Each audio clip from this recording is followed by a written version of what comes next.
Here's more wrestling news for May 24th, 2022. And your headlines for this afternoon include WWE star to make return to in-ring action on next week's Raw, Gabbi Tuft shows off amazing transformation after facial feminization surgery, WWE returning to Saudi Arabia for Crown Jewel, Riddle's opening statement on Raw and the potential fallout, Tammy Sytch unable to be served with lawsuit while incarcerated, the Judgment Day's next step, WWE star violated orders and smashed TV monitors backstage in WWE, WWE Hall of Famer confirmed his next guest on Broken Skull Sessions, Bron Breakker regrets his Goldberg tattoo, WWE hiring brand management executive to replace Stephanie McMahon during Hiatus, Chris Jericho drops insane video of his niece getting assaulted by bullies, top British wrestler returns to Revpro following mental health struggles, and more.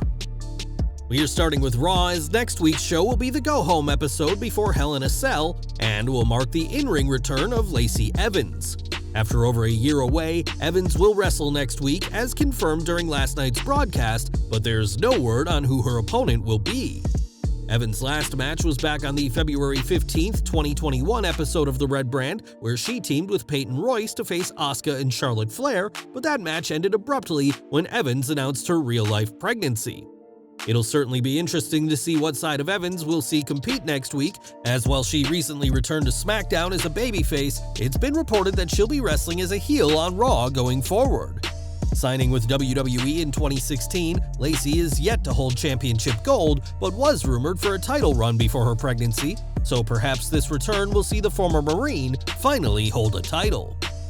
In February 2021, Gabbi Tuft, who wrestled as Tyler Rex in WWE, came out as a transgender woman, a courageous decision considering the amount of backlash against trans people for existing. Now Gabbi has taken a major step in her transition, as on social media, she showed off her new look after receiving facial feminization surgery. Gabbi added that given the surgery, which happened 16 days prior to her video, that pronouncing words was hard, but she was very clearly thrilled with the results of the operation. Transitioning has proven to be a hard task for Gabbi Tuft, but it's one that she feels is worth it, and we're sending her the best on her journey to being her true self. We've got news from Saudi Arabia next, as WWE is heading back to the Middle Eastern nation later this year. During last night's Raw, it was announced that WWE's next Saudi show will be Crown Jewel and will take place on November 5th this year. Obviously, no matches have been confirmed for the show, but it was reported back in April that WWE had been considering late October or early November as the date of their next event. This will be WWE's 7th event hosted in Saudi Arabia, and we'll have to see if the recent trend of successful shows over there continues with Crown Jewel 2022. Over to Raw, which opened up with Riddle, who spoke candidly about last week's title unification loss to the Usos. Addressing the match with the Usos, Riddle made it clear that Randy Orton had been dealing with debilitating injuries before the bout, and that he's expected to be gone for some time. Riddle went on to say that RK Bro may be done for good, and while the team has been one of WWE's most popular acts over the past year, this does mean Riddle is in line for a major singles push. The reaction that the original Bro got on Raw suggested that RK Bro has done more than enough to elevate him as a singles star, and Riddle vowed to go after Roman Reigns and the Bloodline. It's been reported that Riddle is next in line to face the undisputed WWE Universal Champion, and while a title change is unlikely, there's big plans in the works for the original Bro.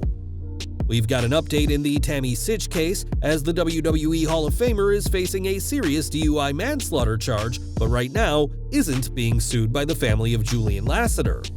While the US legal system does allow for people to face both civil and criminal charges for the same incident, that can't happen for Sytch right now because she's not in the right place.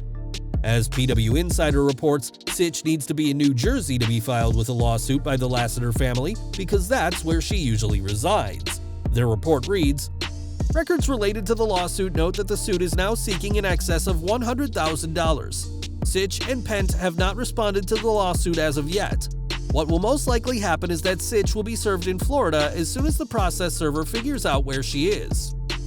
The former WWF diva had been released from jail on bail, but was returned to jail this month when it was deemed she is too big of a risk to the community, and we'll keep following this case for further updates. More from Raw as the Judgment Day appeared last night, and once again, Edge teased more members to the group. While Edge teased bringing in Ciampa, he went as far as to offer AJ Styles a spot in the group, but we don't see the phenomenal one falling in line. From the look of things, we're going to see a big twist as Finn Balor could turn heel and become the fourth and final member of the Judgment Day faction. Whether a heel turn for Balor is right at this time is hard to say, but as Judgment Day grows in numbers, expect Edge's influence across the entire WWE to expand, which is bad news for everyone, even Roman Reigns. Before coming to AEW, Paul White worked for decades in WWE as The Big Show, having a career that few wrestlers could match.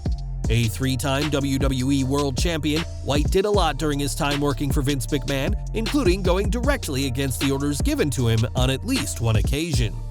While speaking on the Universal Wrestling podcast, former WWE writer Matt McCarthy discussed White and an incident where he was told specifically not to do something.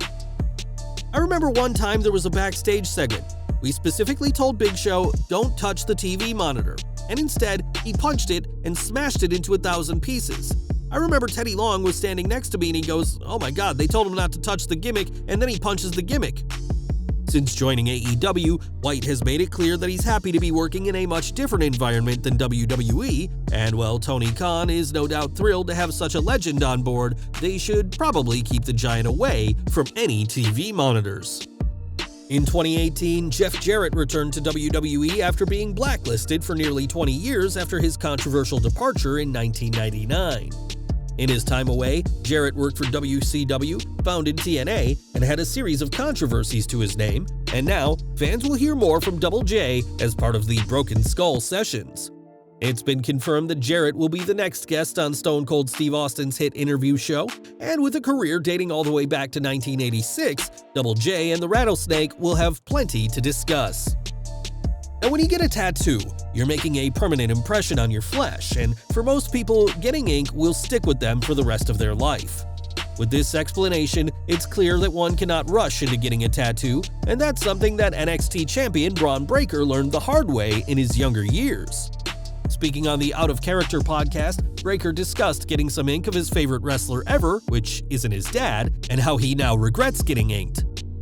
"I liked Goldberg growing up. He's one of my favorite wrestlers, I guess, of all time, but I didn't wish I had the tattoo, to be honest with you.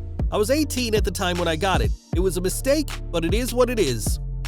Fans getting tattoos related to wrestling is nothing new, but Breakker literally has a near copy of the tattoo Goldberg has on his left shoulder. That tattoo may mean a lot to Bill, but Breakker's is just an imitation of someone else's art, and that's something Bron clearly regrets.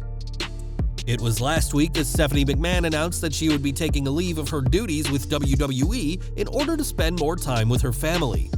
Shortly after the announcement, it was reported that Nick Khan will be assuming much of Stephanie's roles with WWE, but the company is bringing in someone else to help with the work. PW Insider reports that Khan will be working with several others in Stephanie's absence, and that WWE superstars have been given an explanation for her decision. Everyone internally within WWE who have asked have been told Stephanie McMahon is taking her extended leave due to the last year being very rough on her family for all the obvious reasons, and that she's taking time to focus on her family. While WWE President Nick Khan is working with several of WWE's partners in McMahon's absence, the belief is that eventually, the company will bring in someone to handle brand management on an executive level full-time. A mother of 3 girls who nearly lost her husband last year, the past 12 months have been a difficult time for Stephanie McMahon, so this dedicated worker has earned some time away from the industry. We've got some concerning news from Chris Jericho now, who has shared footage of his niece being attacked. In a tweet, Jericho shared a video of the girl being punched and kicked outside of her school, all while a group of students watch on. Jericho wrote that his niece has been incessantly bullied at Mulrennan Middle School for months, and that despite the pleas of the family, the school has so far done nothing to help. The former AEW World Champion even threatened to take this insane video and the facts about it to ABC Action News, and several replies called on him to take action. Addison G. Davis, superintendent of Hillsborough County Schools, will certainly be encouraged to take action, as the AEW star clearly means business. In one reply, a niece of Chris Jericho, who clarifies that she is the sister of the girl being attacked, thanks her Uncle Chris for his support. Bullying is never acceptable, and the attack in this video should have never happened. and we hope that this matter is finally resolved after months of inaction by the school. And we're ending with British wrestler Gabriel Kidd, who has made his return to the ring for the first time since February due to struggles with mental health. On Twitter, Kidd has spoken about his struggles and deleted those tweets, but returned last weekend as the surprise opponent of Dan Maloney. Securing the win with a corkscrew tombstone, Kidd seems to be in a better place, and we're sending him the best in his ongoing battle with mental health. Well guys, that's our news for today. Please share your comments below. Also hit the like button, subscribe to our channel, and hit the bell icon to receive all notifications. And as always, thanks for watching.